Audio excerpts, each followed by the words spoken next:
The Monster of Canterlot, Chapter 17. After a weird night where all I could dream about was flowers and butterflies, I awoke to a new day. It started pretty much the same way as the one before. Spike made breakfast, I helped set up, Twilight helped clean afterward. Then, Twilight and I stepped out for the day, and Spike stayed behind for now. The plans for today involved a picnic near the swimming hole. All of our friends would be there, including Spike. It was going to be a lot of fun.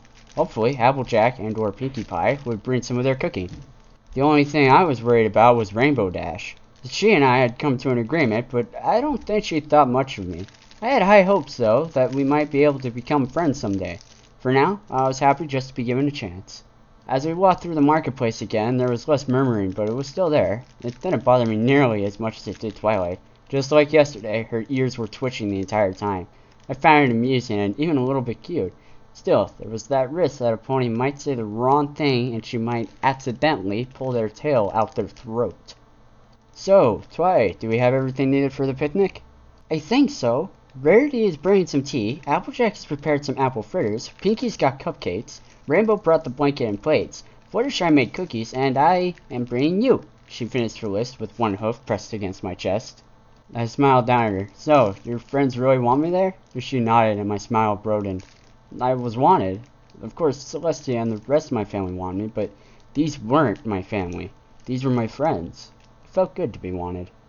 On the way, we came upon the flower shop from the day before. I looked in through the open door. I didn't really know why at the time, but I was trying to catch a glimpse of Rose. Unfortunately, I wasn't walking alone. Trying to catch the eye of your Philly friend, eh? Twilight always knew exactly how to push my buttons. What? No, I was just thinking that the girls might like some flowers. Yeah, that's it. And just to prove it, I went inside the store. The sound of my footsteps on the wood floor alerted Rose to my presence, and she soon wandered out the back. Oh, hello again, Your Highness. She lowered her head in respect. Well, at least it wasn't a bow. Not a full one, anyway. Please, I told you you don't need to do that. Also, just call me Chris. Alright, Chris. So, what brings you here today? More carnations?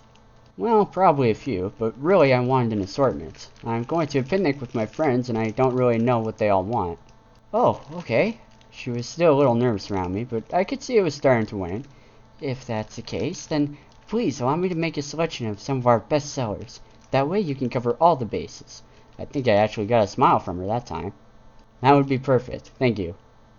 5 minutes later, I walked out the store with a large bouquet in hand and found Twilight patiently waiting right where I left her.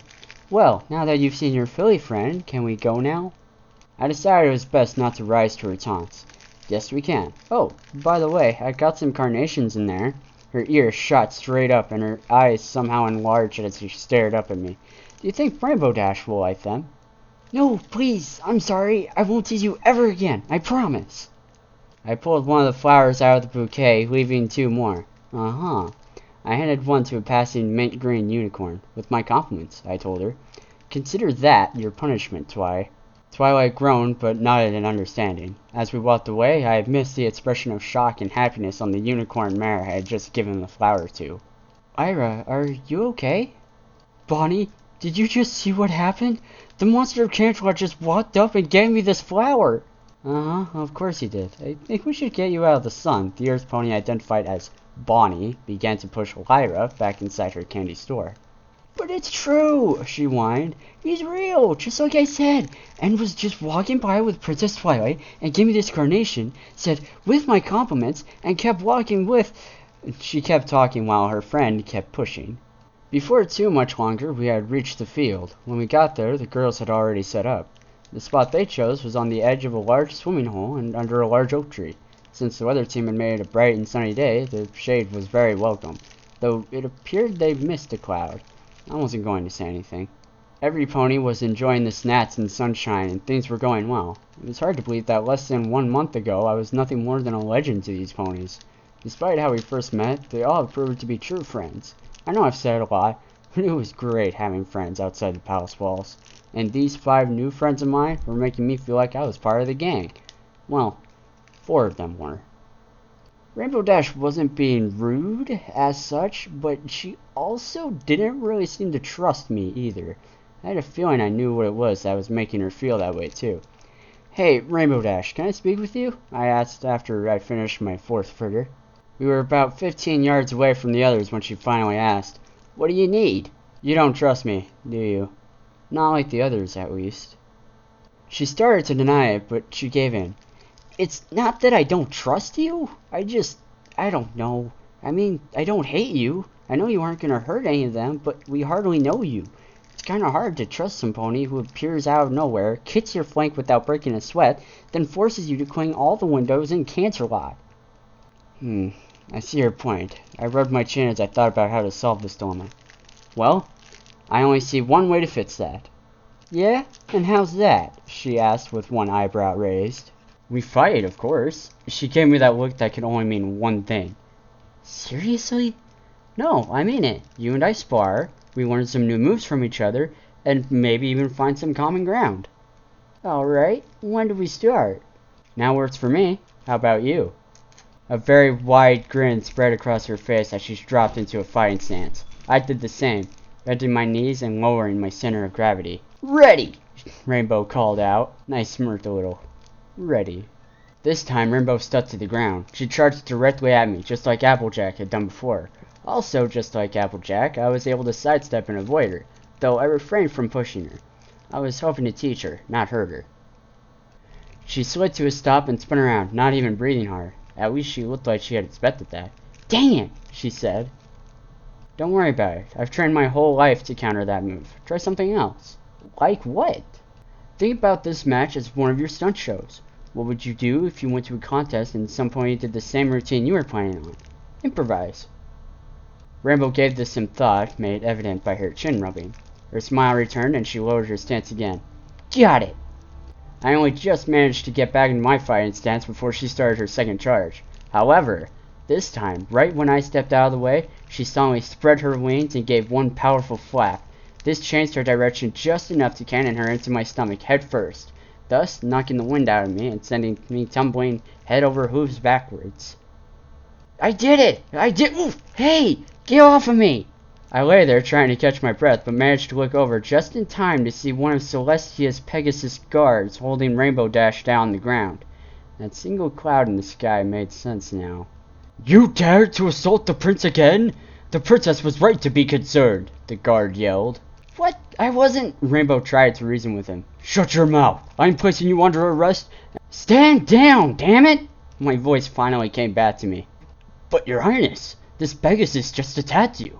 I reached down and plucked the helmet off the guard, thus releasing the illusion spell placed on all the royal guard's armor. The idea being, if no pony could tell who a guard was, they couldn't try to use that guard's family to coerce them, nor could they befriend a guard simply to use them to gain a strategic advantage against the crown. I recognized the golden mane and black fur right away. Corporal Lightning Strike, if you wish to keep the right to wear this helmet, then I suggest you release Rainbow Dash. She wasn't fighting me, we were sparring. Plus, it was my idea, not hers. Now stand down! Lightning Strike released Rainbow as quickly as he could and stood at attention, throwing an extremely crisp salute. My apologies, your majesty. I slammed the helmet against his barrel just under his throat, where he took it from me, and helped Rainbow Dash to her hooves. Are you alright? Yeah, I'm fine. Thanks. Twilight and the others got to us and huddled around Rainbow Dash. Then Twilight turned to me. What the hey was that all about? Me and Rainbow were doing a little sparring, when she got in a very good hit and knocked me down. That's when the corporal here swooped down and tackled Rainbow, and was being overzealous and apparently had a guard or two stationed to protect me. I then faced Lightning Strike. 1. If this had been a real assault, you were too slow. He looked down at his hooves, realizing that once the strike is done, it's too late. 2. These are the elements of harmony. The only ponies who could possibly protect me better would be Mom and Aunt Luna. My apologies again, my prince, but I have my orders, and those orders are to protect you the entire time you are away from the palace. Fine. I stood right in front of the corporal and leaned over him so he had to look straight up to see me. Then I thrust a finger in his face. But you better make damn sure I don't fucking see you again while I'm here. My body language wasn't enough to tell him what I was thinking. The growl in my voice should have cleared it up. Yes, sir. Lightning Strike threw up another salute, slammed his helmet on, and raced off as fast as his wings would allow him. Good riddance, Rarity scoffed. Oh, but you're not hurt, are you, Rainbow Dash? Nah, I'm fine. You just caught me by surprise is all. I walked over to her and sat on the ground, shielding my stomach with my arm. She really did pack a wallop. I'm sorry, Rainbow. I honestly didn't know you was here. If I had, I would have sent him away long ago. Please believe me. Don't sweat it. I trust you. She held out a hoof, which I bumped with a closed fist. Then she noticed how I was sitting. Oh man, did I do that? Yeah, good job, I said with all seriousness. You managed to improvise and catch me off guard on your first try. Nice work. But I didn't mean to hurt you, she whined. I'd never hurt a friend. It's okay, I just got the wind knocked out of me. I looked in my shirt to prove everything was where it should be. I thought I heard a gasp, but it was so soft I could never be sure. Humans, I found, tend to be a little more squishy than ponies. Don't worry about it. I'm just sorry the picnic was ruined. Well, I don't know about that, Twilight offered. There's still some food left and plenty of sunlight. We could still do something. Ooh, I know! We can go swimming! Pinkie yelled out. All the other ponies seemed to agree that it was a good idea. Sounds great, but I don't have my swimsuit, I pointed out. Rainbow let out a short chortle. So? None of us have any swimsuits, wherever they are. What's the big deal? I can't swim in this, I indicated my outfit. Wearing wet clothes is miserable. So then why don't you just take 'em off? Applejack asked. Twilight leaned over and whispered something into her ear. Applejack's face quickly went from orange to deep red. Oh. I believe I can help with that, Rarity added. Just take this towel behind that bush, this rope, and wrap it around your waist. I'll take care of the rest. I did as instructed, although I was a little uncomfortable about only having a towel to hide my shame, but I trusted her.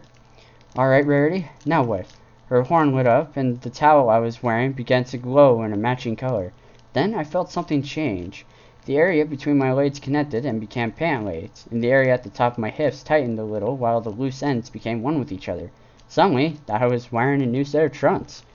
Wow, Rarity, it fit great. I even liked the color. White with Celestia's cutie mark on the right leg. Thank you so much. Oh, think nothing of it. Just knowing you appreciate my work is enough, darling. They really were nice trunks. The fact that they were made from a towel meant that they were a little heavy, but while in the water, that didn't matter. We prayed around and splashed each other. Pinkie brought a ball along, and we tossed it back and forth for a while. I even managed to catch a few of the girls by surprise by swimming under water and tugging at their hooves. The only one I wasn't able to get was Rarity. She had chosen to stay on the shore and sunbathe. For some reason, Spike had decided to stay there with her. After an hour or so, every pony had had enough of swimming for today. We all climbed onto the shore and began to dry off, except for Pinkie, who chose to shake like a dog. After every pony was dry, it was time to pack up. Once everything was put away, I was approached by Fluttershy. In her mouth was a small cooler. She placed it at my feet. What you got there, Fluttershy? Well, I thought since you've been away from the palace, you probably haven't had any, meat. So, she lifted the lid of the cooler and showed me the large trout within. I keep some ready for my otter friends. I hope you like it. Wow, thank you so much. That was very thoughtful of you, Fluttershy. I leaned down and hugged her. Unfortunately, it was at that moment the wet trunks I was still wearing decided they were afraid of heights. And that was the moment every pony learned I needed to get more sun.